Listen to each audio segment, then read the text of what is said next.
¿Qué pasó, gente? It's your boy Pelon, and you are tuned in to another episode of Chocast, also known as Chicano Podcast. This is being brought to you by Steve Garcia and Chicano. So I'm not going to talk about, all the rioting or anything like that today. I think it's just overwhelming. In the news, a lot of times I get like that, overwhelmed with some of this news. You just see so much of it, you just kind of want to focus on something else. Like I pretty much got sick of hearing about COVID-19. I mean, I know it's still a threat. I'm not taking away anything from it by any means. You just, everywhere you look, the news is talking about, the protests. And, it just is all negative. There's so much burning. There's, cops and this and that. I mean, I don't got to tell you how bad it really is. I don't even want to think about it. However, the one thing that really does concern me, and it's the only reason that I'm even inspired to, think about these events, is I think that we all got to be critical thinkers. I always talk about that. Whether you're in my Facebook groups or whether you're in any part of what I do, because I'm going to continue to do other things. And today is the 3rd. It's Wednesday, June the 3rd, 2020.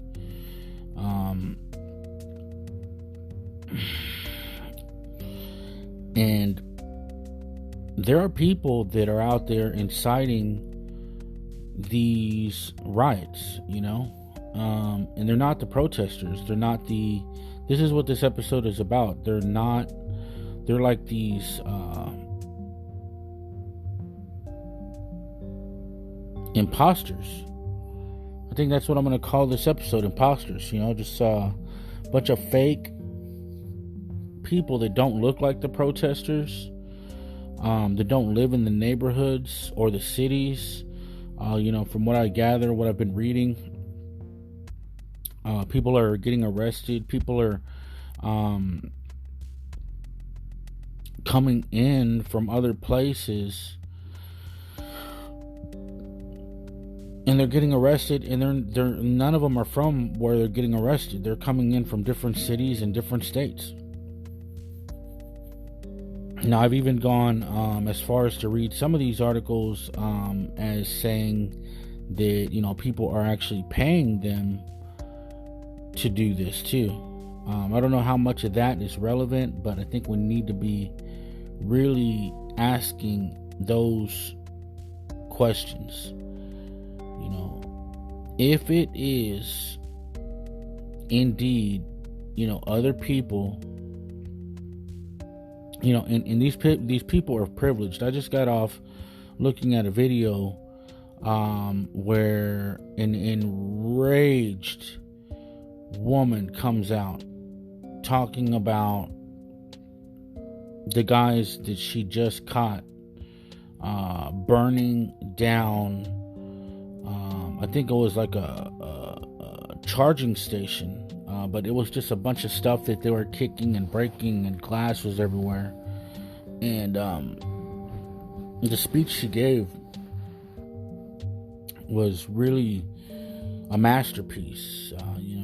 Her rage was almost like a poem, to the people that she was talking to. She was talking about, hey, this is our home.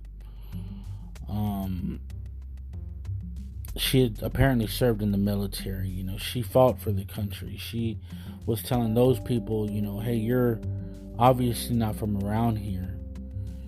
And she pointed or alluded to the fact that, she was a black woman and how hard it is to work in that neighborhood without some of the privileges and things that other neighborhoods have. And she was basically telling them that they should go to the corporations and burn down the corporations, not their little bodegas. of immigrants. I'm sure it was somewhere in New York, and it was very. It was very emotional to watch, to say the least. And when the camera moved around, it was just like a bunch of these guys looked like they were all a bunch of fraternity boys from a privileged school. Just picture that for a second. A bunch of privileged people with money, young guys who obviously don't see discrimination in their life. And as the cameras were rolling, they still were spray painting BLM written out, and Black Lives Matter. They were writing with a spray can. And these are not people you would traditionally see in that movement. They look like a bunch of non-black people. Blonde hair, blue eyes.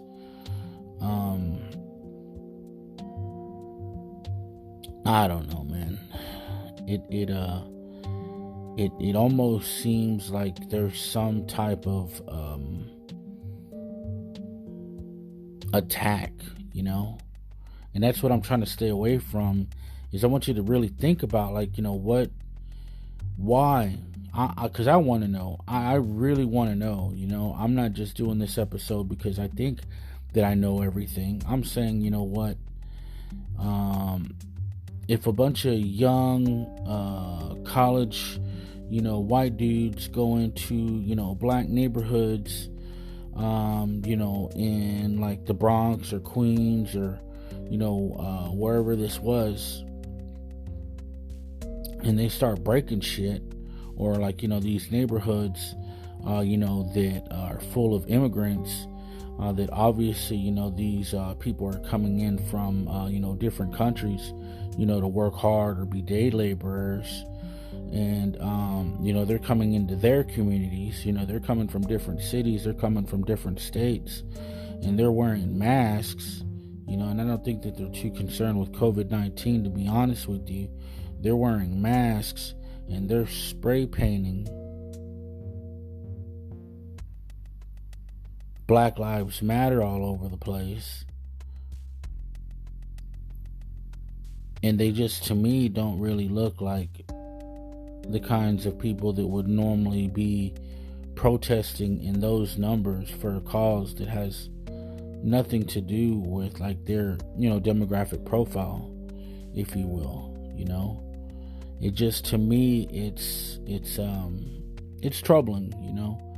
And I think that those are the kind of questions that we need to be asking, because I've seen other posts where they're coming in, or I'm seeing a lot of Chicanos actually talking about this, but in a different way. They're saying, don't let these people come into our neighborhoods and mess up our barrios. Don't let them come in here with that shit. And if they do, we need to stand up and protect our hoods. And it's like they've already seen it. They already know. And I don't really live, out there in the West Coast, I was driving from city the other day. We have a big old twin city out here in Dallas, Fort Worth. And when I was on the freeways, I saw, just 2 nights ago, the night of the 2nd, which was, I think it was Monday night. Yeah. I saw the cops shut down everything. I mean, they literally shut down everything.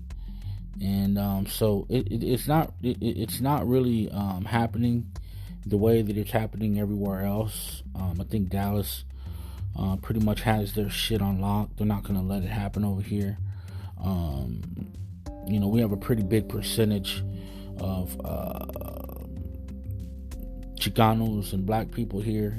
I'd say that, our city is probably already like 50% non-white, if not 51%.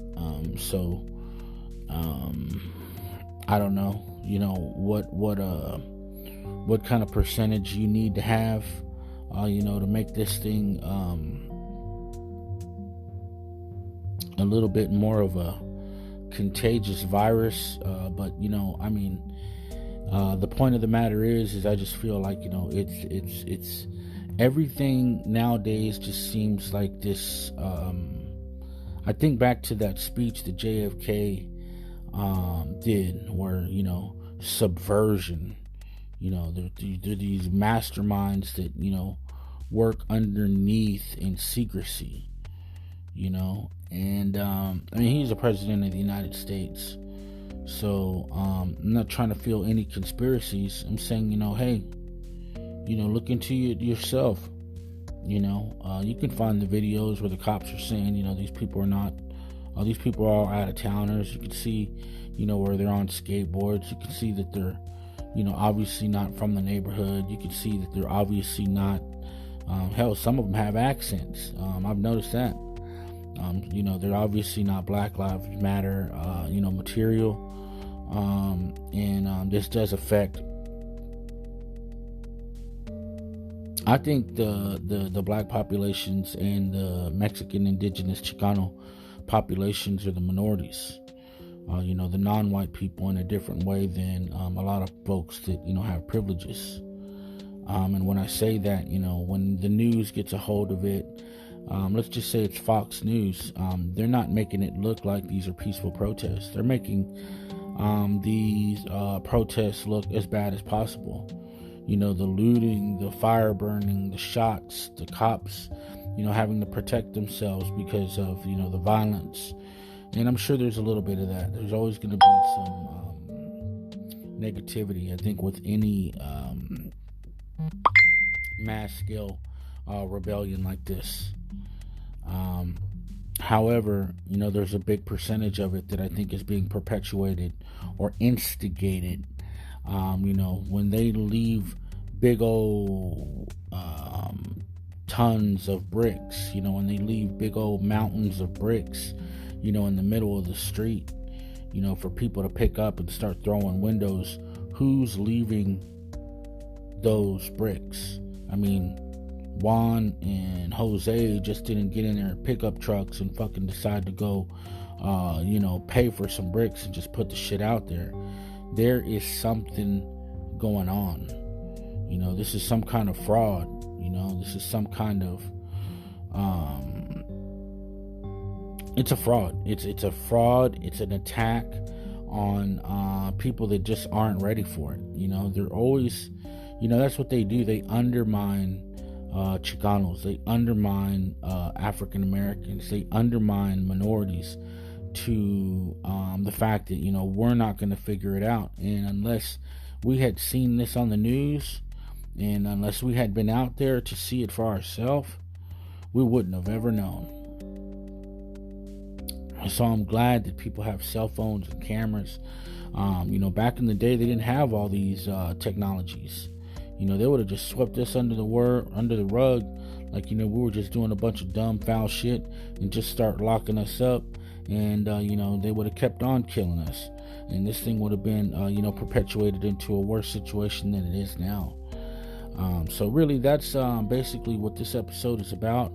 I don't want to make it longer than it is. I don't want to talk about it more than I need to talk about. I just kind of wanted to touch base on that. And I do also want to highlight one other thing that I have been talking about with other people, is that we need to learn from these movements. We need to learn from these rebellions. I think that I had a follower mentioned the other day that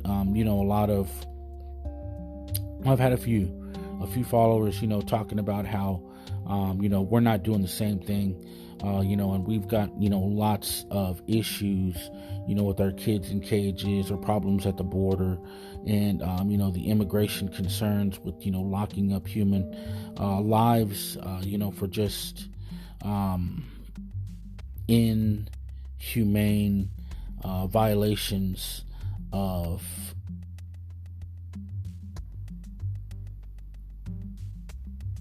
just human law. They're human rights violations to lock up and break up all these families. So the reason that I wanted to bring that up is because I had a lot of comments, and I'm sure that you've seen a lot of people talking about, why don't the questions are like kind of like phrased like this, like, is why isn't anybody rioting for Chicanos or Mexican Americans or Mexicans or indigenous people that are being locked up? Why doesn't anybody care about the kids in cages or the immigration families, the families of these migrant workers that are being broken up? These are the questions that are being asked. And, I kind of got into a conversation with one person, and, I started kind of like evaluating, where I was from and, where he was from. And I didn't quite understand, like, how his city was built, but I knew that it was probably different demographically than mine. And I started to think about, our demographics, our age groups of citizens.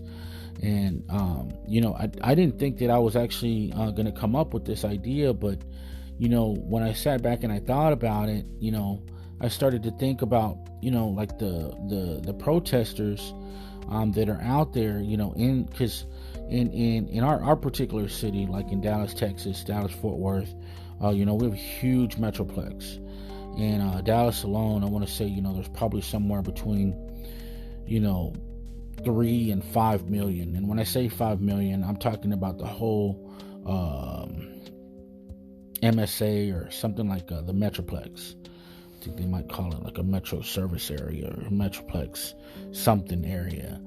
But it's basically the metroplex, including the main city and then all the surrounding suburbs of the city. So since we've got so many people, coming here, as migrants or new workers or what have you, we got a lot of surrounding cities that are building, out north, out west, out east, out south, because Texas has, obviously, a pretty big state and a lot of land. It's probably becoming more and more landlocked now more than ever.